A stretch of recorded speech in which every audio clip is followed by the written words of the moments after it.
Market manipulation occurs on a daily basis, right under the noses of retail traders. You witness this yourself, every day, and you're wondering why the theory of support and resistance you read in almost every trading book doesn't seem to work in real markets.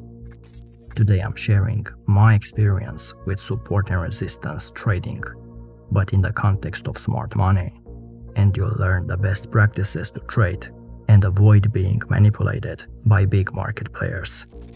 You know the drill. Like, subscribe, and stick around for the full video.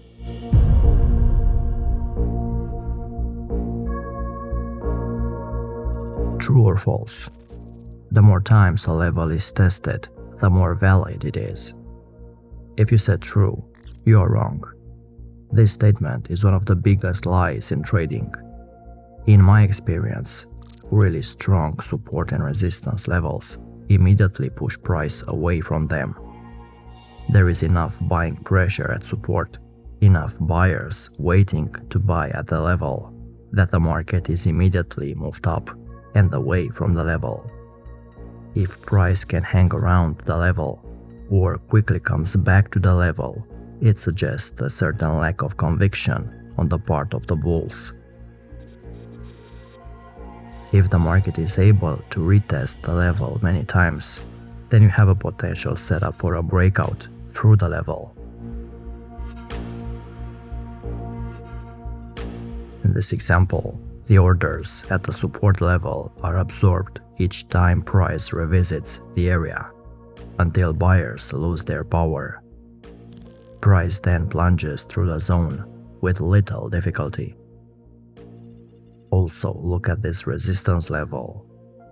The upper zone was tested several times, and sellers came in pushing the price down. This resistance level was gradually eroded as more and more sellers had their orders filled. Eventually, there were less sellers and price broke through. Personally, I avoid buying a support which has been tested multiple times in the past. The greater the number of times a zone is tested, the more likely it is to break. When a support area is tested multiple times, some or all of the waiting buy orders are executed, leaving less willing buyers at that level. Once all buyers have gone, price can move through that level to the next area. From my experience, the best entry is the one where price drops to support and quickly moves up, leaving a long shadow on the candle that dropped through support, the liquidity clear out. I would much rather buy a broken support after a liquidity clear out than a clean support. That trade is 10 times better to me than buying a clean, exact support level.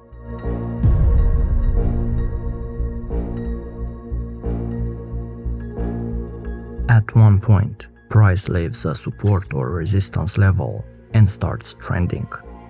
A strong imbalance between buyers and sellers leads to strong and explosive price movements. As a rule of thumb, remember that the stronger the movement away from a level, the more interest will usually still exist, especially when the time spent at the level was relatively short.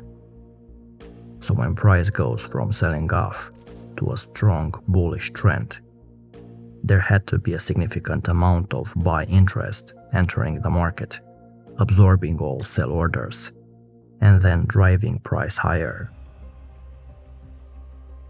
So the next time price revisits the area, I would be very interested to buy that support.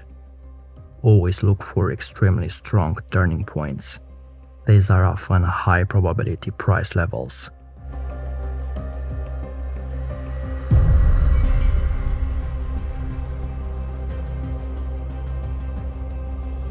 Price manipulation is a series of actions carried out by smart money to induce either buying or selling activity from other traders. Why would they do that? because smart money uses position sizes that stop them from simply hitting buy or sell as you and I would do.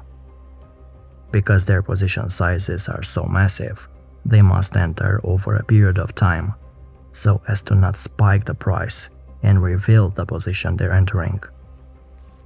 Because of this, they have to seek out areas in the market where there is enough liquidity. That's why a great deal of orders reside around support and resistance zones.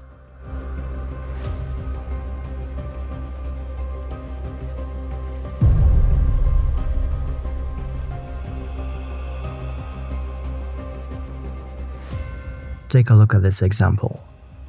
This shows a very common pattern in the market, the key differences of where the professional money enters and where the retail trader enters. The retail trader buys and takes a long trade when price breaks a previous resistance level and price is at a new high. Admit it, it's a strategy you use often. But soon after the entry, price moves lower from the previous high, and you often get stopped out. At the same time you are stopped out, the professional traders are entering the market. That's the difference between retail and smart money. Retail traders buy at support, but smart money buy below support. And when price moves higher, the professional traders will cover their long trades and start taking their profit. At that time, the retail traders are just starting to enter long. When you enter from these areas that are at extreme highs or lows, the big players are taking profit. And obviously, entering the market when the smart money are getting out is not a smart plan. A common saying in trading is, buy any weakness and sell any strength. So if price moves lower from an extreme high, then you can look to buy from a value area. And if price moves higher from an extreme low, then price can be sold from a value area. Here's price moving from an extreme high back lower. This is price showing weakness and moving to a value area for a possible buy entry. If you have entered a long trade from this high, you would have been stopped out. But if you have instead entered a long trade when price showed weakness and moved back lower, you would have entered at a much better area.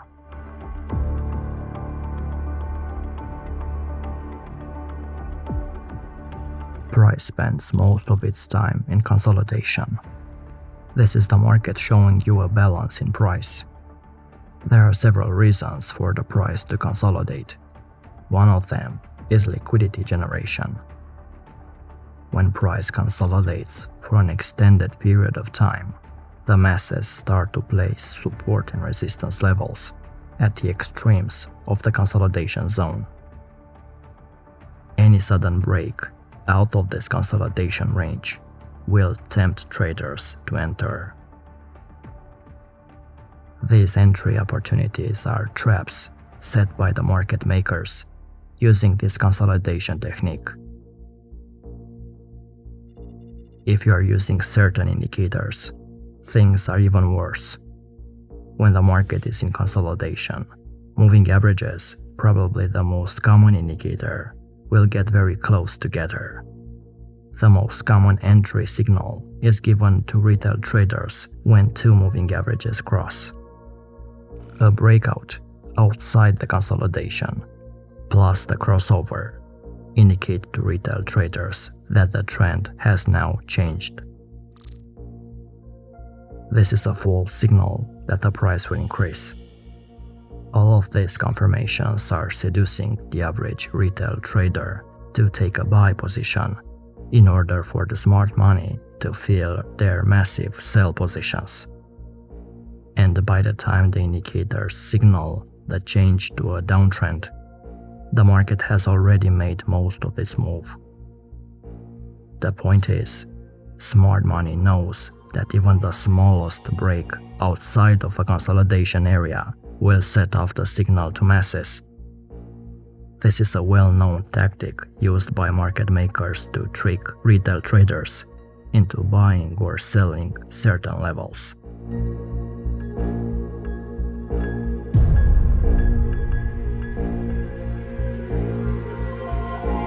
Liquidity is just a fancy word for you taking a position. The more people taking positions, the more liquidity you have. The big players need lots of liquidity in order to fill their massive orders. So how do you think they get this liquidity? By creating well-known retail chart patterns in order to involve the retail traders into the market. These patterns are used by smart money to induce you to take a position. You might have a small account and trade with mini lots, but remember, millions of beginner traders are in your shoes and use the same information to trade.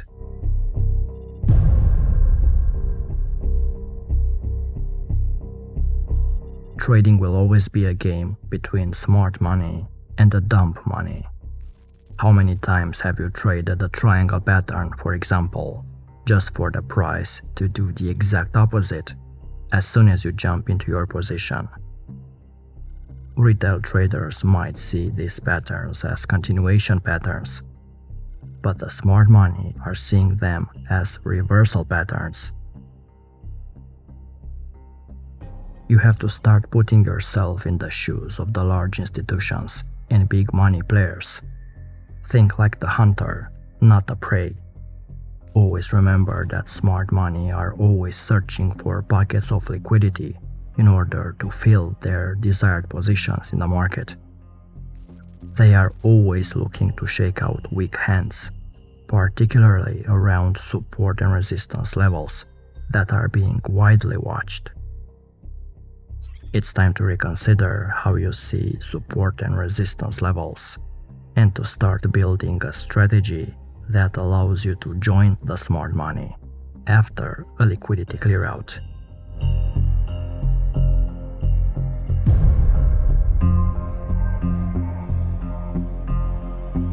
Most of the traders who trade support and resistance try to predict where a movement will end, instead of trading in the direction of the movement itself. What these traders typically tend to do is mark all the levels which the market hasn't encountered yet and wait for the price to enter the zones before going either long or short. But there are lots of levels forming in the direction of the current movement, which the trader is neglecting to trade, because he is so focused on predicting where the price will reverse. My advice is to start taking trades at levels which formed in the direction of the most recent high or low.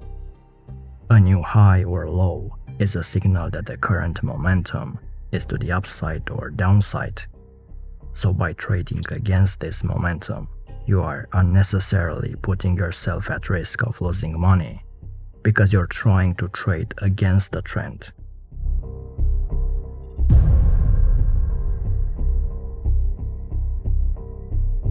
I said it quite a few times before. One of the best places you can find high probability support and resistance levels is around the big round number levels. The support and resistance levels you can find situated around these prices have a high probability of causing a large reversal to occur. Just open any chart and you'll see that many big reversals will begin once the price has either almost hit a big round number or has just moved beyond it. If you found value and learned something new, leave us a like. This way we'll know if you'd like to see more videos like this one. And check out our Academy program if you want to further level up your trading. Until next time.